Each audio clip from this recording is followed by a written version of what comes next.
Welcome to our lesson on development economics. Today, we delve into the informal sector, its meaning, origins, and dynamics. In this session, we will define the informal sector, trace its historical roots, and analyze its role in modern developing economies. In our previous contacts, we examined corruption and extractive institutions. But what happens when formal systems fail? People adapt. This adaptation gives rise to the informal sector, the everyday economy for millions. The informal sector refers to economic activities that operate outside direct regulation and taxation. It is central to survival in Nigeria, employing more than half of our labor force. Think of street trading, food vendors, and workshops. Keith Hart's research showed this isn't marginal.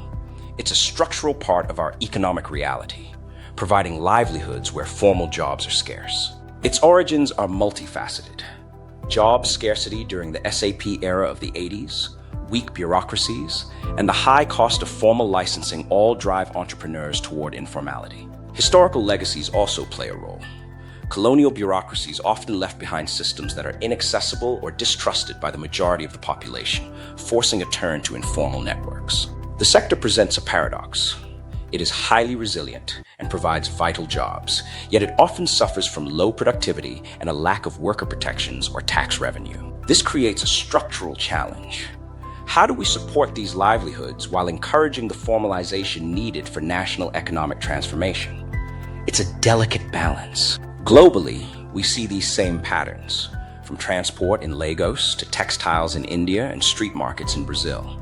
Each case mirrors the challenges of balancing growth with regulation. Quantitatively, if the informal sector represents over half the labor force, its estimated contribution to Nigeria's GDP is massive, approximately 76 trillion naira.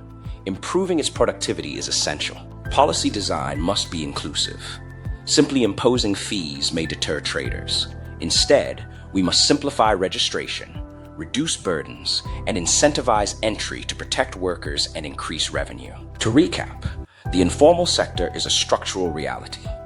It sustains survival, but requires thoughtful reform to ensure inclusive development for all Nigerians. Development is about more than just numbers. It's about how people live and work. Thank you for joining me today. I look forward to our next session.